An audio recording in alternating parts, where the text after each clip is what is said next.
I'm not often asked to give a talk on character, but I named my lab Character Lab, not Grit Lab, for an important reason. And that is, as a mom and a former middle school and high school teacher, and as just a human being, I think there are so many more important things to think about, the whole child, than just their passion and perseverance for long-term goals. So I thought I would try to do this morning something that would both satisfy maybe some people's curiosity about what Angela Duckworth thinks about grit these days and how to build it, but also widen the aperture so that we can see that it's not just grit, but also curiosity and also empathy and gratitude and imagination, and in fact a very long list of things that some would call social emotional learning, which is totally cool with me. I think I'm on the Castle Advisory Board. I'm not sure, but that's probably true. Or you could call it 21st century skills. We do indeed live in the 21st century. These skills seem to be relevant, although I think they're also like 14th century skills. And you can call them non-cognitive skills like they do at the University of Chicago, not too far from here. You can call it whatever you want. I like Aristotle's term because it's very inclusive, I think, of all the things that as a mom and a teacher and now a psychologist, I do think are worthwhile, not only for our own benefit, but crucially, and now more than ever, for the benefit of other people. So I'm going to try to foreground the framework that has really driven a lot of my recent work. When I collect data from kids, and Ulrich is wrong, I'm not just obsessed with those under 13. I'm very open to 14 to 18-year-olds also. When we collect data on kids in middle school and high school, we find that strengths cluster into 3 categories, which you can, as shorthand, call heart, mind, and will. There's a cluster of competencies that really allow young people to give to and receive from others. And this does include gratitude and generosity, emotional intelligence, and the like. Second, there's the life of the mind. So there is the ability to think critically, to use your imagination, to create. This second category, interestingly, is not very correlated with grades. And some people would say that's a problem with this category of competencies, and I would say this is a problem with grades. Finally, there's what I'm better known as studying, will. So not only grit, but also growth mindset and self-control, delay of gratification. These essentially allow a human being of any age to achieve their goals. And I think it would be incomplete for any psychologist or other human being to say that it's only grit or it's only delay of gratification or that it's only empathy or only gratitude or that it's only imagination and creativity. Surely we can make education work on all 3 categories. Now I want to give you a framework that has been really helpful for me in trying to map this space. Not only are there heart, mind, and will strengths, but also I think 3 dimensions in which education has to get things right in order for people to really thrive and reach potential. The first is motivation. I'm going to focus a lot on that today. Getting kids to want to and believe that they can do something in any of these 3 domains.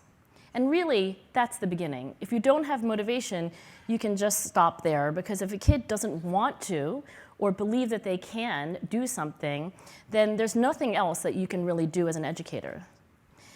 I don't think motivation is enough, and here I might diverge from some of my pals in psychology. I think that kids who have a real motivation to do something still need strategies and tools. I think a lot of the personalized learning movement is actually helping figure that out. And when I listened to Phyllis's remarks about how an early conversation with parents saying, like, you can do it, and instilling that fire, it's not enough. You have to actually help them do it. Otherwise, they'll figure out that you were lying in the first place.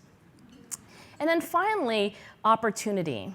Sometimes people think grit means that, if you just pulled yourself up by your bootstraps, you would actually be something.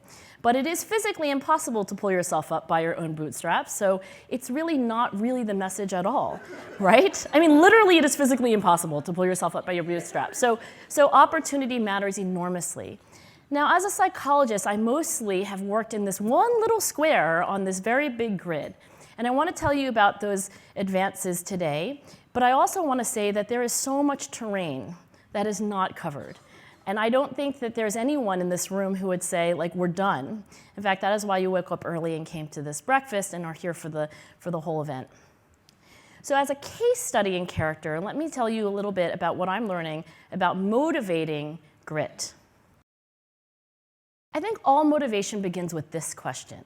So, why should I do this? It's a question that every great teacher asks themselves and doesn't assume. In fact, I would recommend, if you want a longer disquisition on this topic, going to Amazon.com and buying a book that's really helpful on this. And it's not grit. It's called You Haven't Taught Until They've Learned. And it's a book about John Wooden, the UCLA basketball coach. And he will tell you, in his words, as he told his players, that unless a player or a student has an answer to this question, a convincing answer to this question, you haven't begin the work of motivation. Here's one answer that would motivate a student. Why should I do this? Because this can help me make a difference in the world. Adolescents are well known for being selfish, but having two at home, I can tell you that they're not only selfish, they're selfless. So while they're obsessed with where they stand in the class, popularity, etc., I don't think you'll ever meet someone more concerned with fairness, justice, and making the world a better place than a teenager. So what you can do is basically harness their capacity for beyond the self altruistic purpose. Why do I think that's relevant to grit? In this data set of thousands of American adults, it turns out, not adolescents, there is a strong correlation between a beyond the self motivation to help the world become a better place and grit scores. In other words, wanting to help other people seems to encourage passion and perseverance for long-term goals. In contrast, that flat gray line is pleasure, an orientation towards basically having a comfortable existence with, good salary and free Diet Coke in the kitchen and all the other things that most of us would like to have, but in fact is statistically unrelated to your passion and perseverance. Well, if a beyond the self altruistic world-improving purpose is foundational to grit, then of course you can capitalize on that. You can give kids a ready answer to why should I do this math problem, writing assignment, social studies project, by helping them make a connection to making the world a better place in the way that they, wonderful teenager that they are, would see as important and meaningful to them personally. And this is exactly what my colleagues, including David Yeager, did in a series of studies that they entitled Boring But Important: A Self-Transcendent Purpose for Learning Fosters Academic Self-Regulation. A simple writing assignment that took all of about 5 minutes that asked students to draw a line between the thing that made them most irritated about the world, the thing that they most wanted to improve, social justice, the environment, a neighborhood that wasn't full of litter. If they could draw a line between that and what they were learning in school, David and colleagues, among them me, but mostly David, found that kids were much more persistent and in fact improved their academic performance according to objective measures. So why am I doing this is the beginning of motivation. But we have to also address another question that just spontaneously pops into the mind of any teenager or human being of any age. And that is, okay, here's why I should do this, but why don't I want to do this? Kids, like grown-ups, are complex, and they are capable of multiple motives at the same time. And you need to ask the question, why would a student not want to do something hard? Well, maybe doing hard things is frustrating. And maybe feeling frustrated makes you feel stupid and insecure. So couldn't we give the student the thought that feeling frustration is part of learning, completely normal and expected, and in fact, not at all the message that you are not worthwhile or not intelligent. My then graduate student and now colleague, Lauren Eskers-Winkler, decided that she would try to teach kids this answer to why shouldn't I do this? Oh, well, I'm frustrated, but hey, it doesn't mean that you're stupid. What she did was she created a little computer program, which I'm happy to email the link to Phyllis so that you can all have it. It's free. It essentially told kids that when experts practice, they deliberately try to feel frustrated. Not like they do dumb things on their own, but that they do things that are so hard for them, so beyond their comfort zone, that of course, as a byproduct, they feel confused and frustrated. The whole program takes about 1 class period. There's a supplementary module that takes another class period. What did Lauren learn? Well, what she did was she went into computer labs after kids learned this information about how real experts, like Mads, as Ulrich was showing, the world-class rower, who I in fact studied, when you study rowers like him or people like Ulrich and Phyllis, you find that they deliberately put themselves into places where it's too hard. It's too hard, but that's why they learn so much. And in fact, what Lauren did was she then gave kids a task where it was too hard, but too hard just beyond their comfort zone so that they would maximize their learning. She gave kids the choice between doing this just too hard math activity or anything else they wanted to do in the computer lab.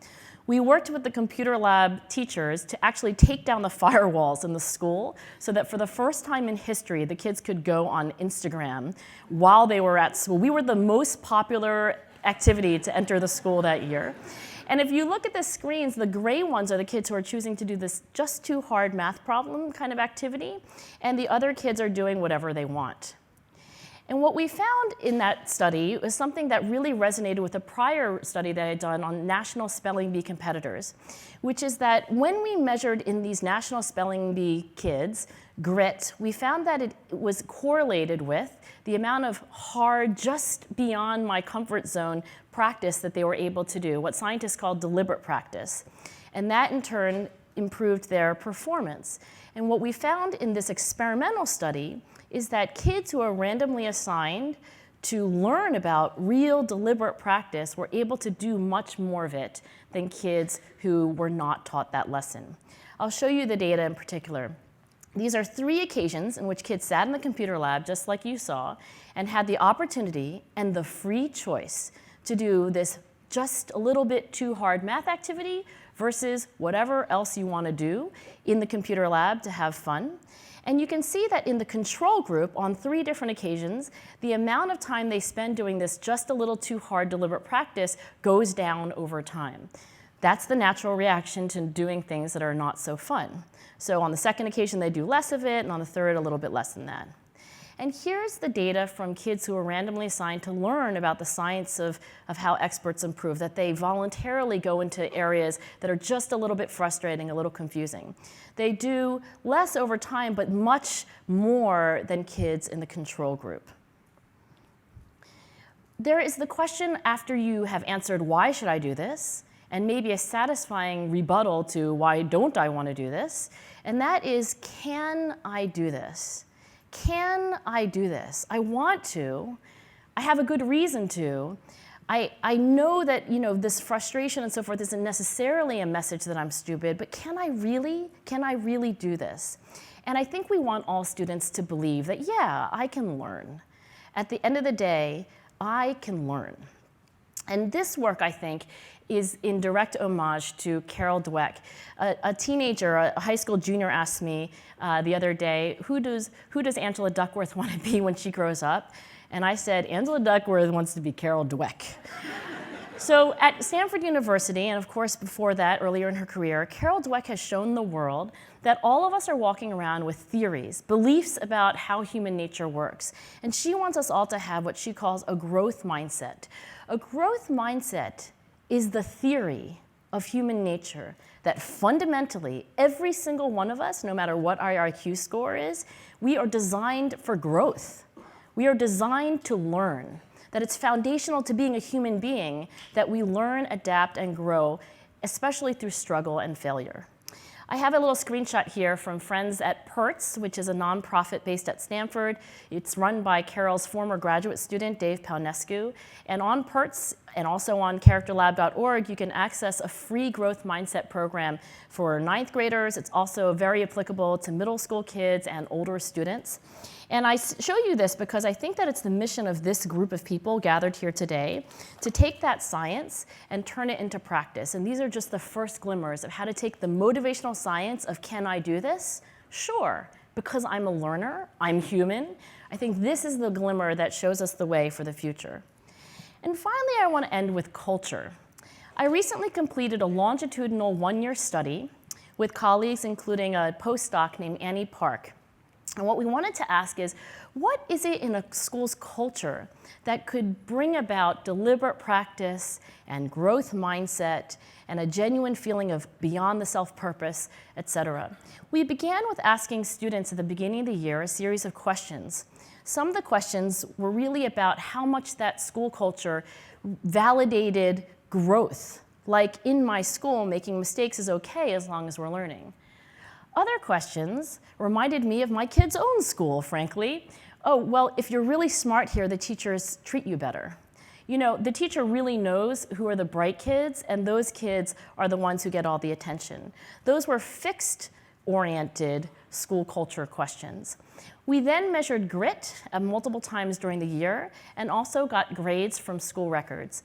And what we found across a series of schools, actually, that participated in this research is that the more kids perceive their school culture as growth-oriented, as opposed to showing off your natural intelligence, the more we saw longitudinal increases in passion and perseverance, in grit.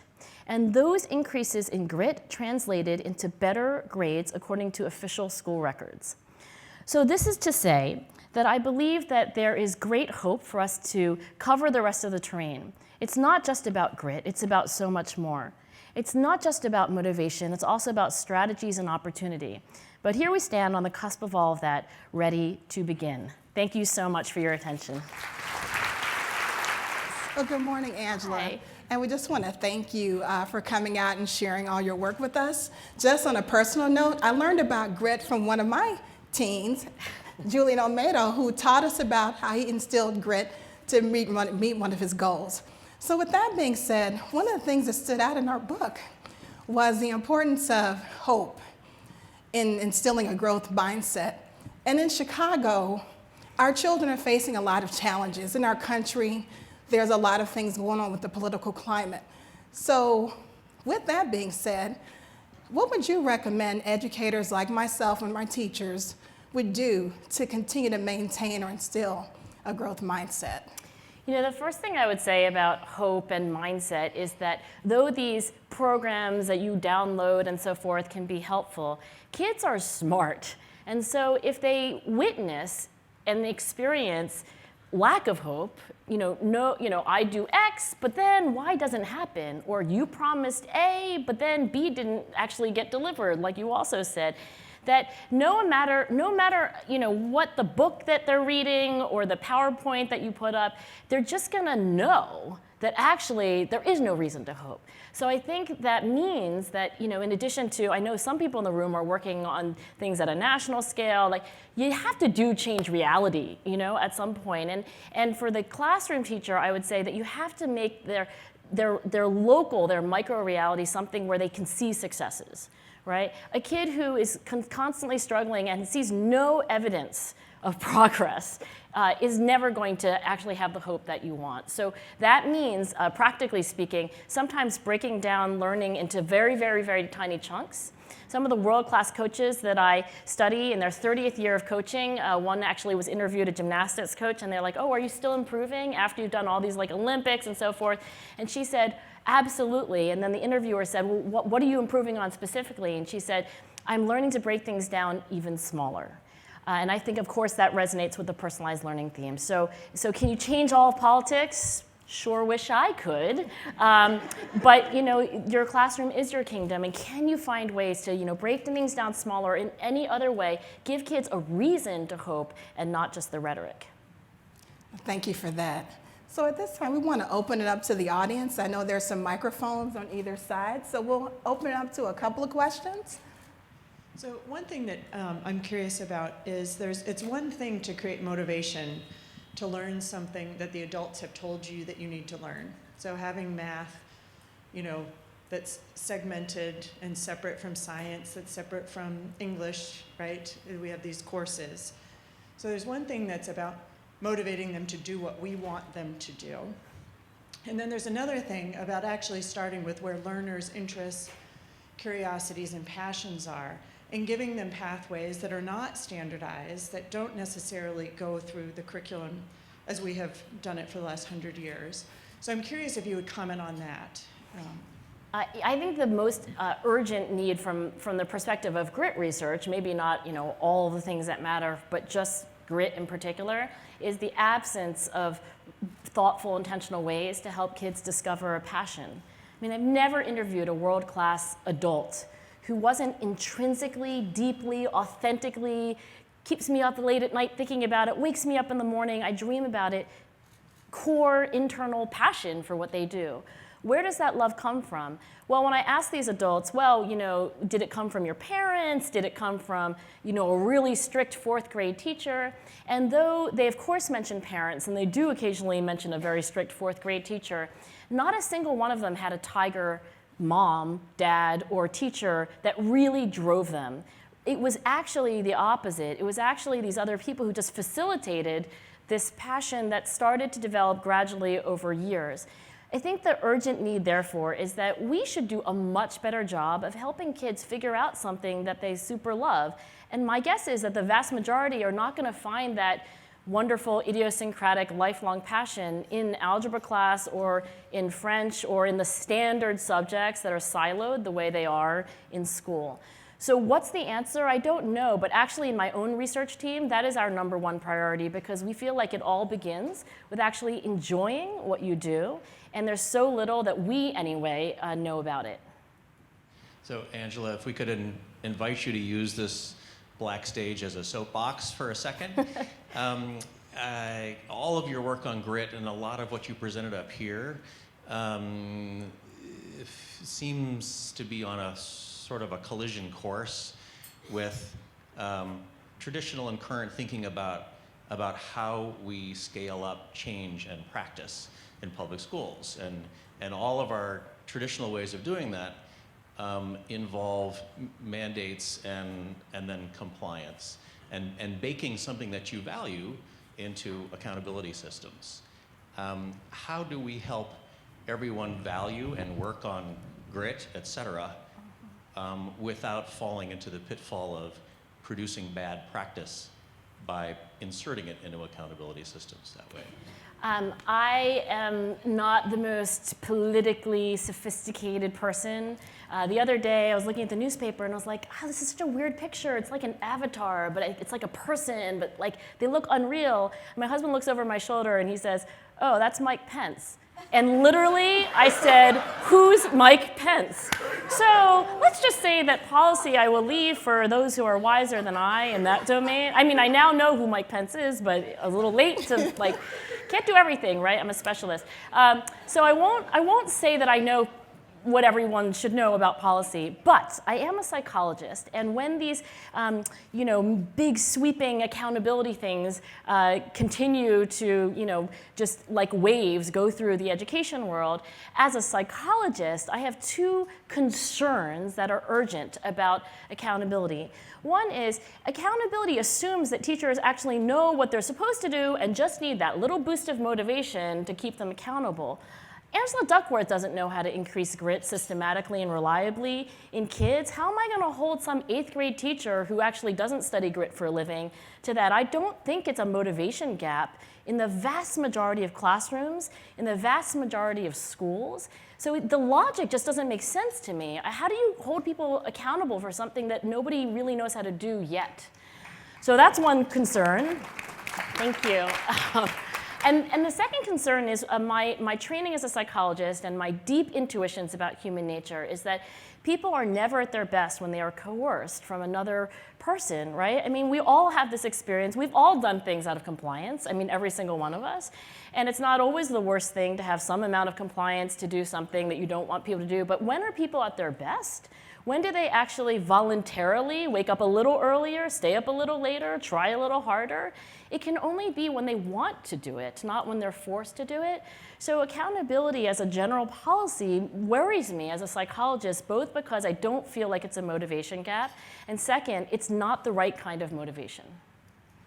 Thank you for that. So I just want to thank you on behalf of all the educators in the room for giving us permission to persevere, giving us permission to learn from our failures, and giving us permission to do whatever is necessary to develop grit in all of our schools. So would you all join me in thanking Angela for a wonderful talk this morning? Thank you very much. I'll give you a high five, I'll give you a hug.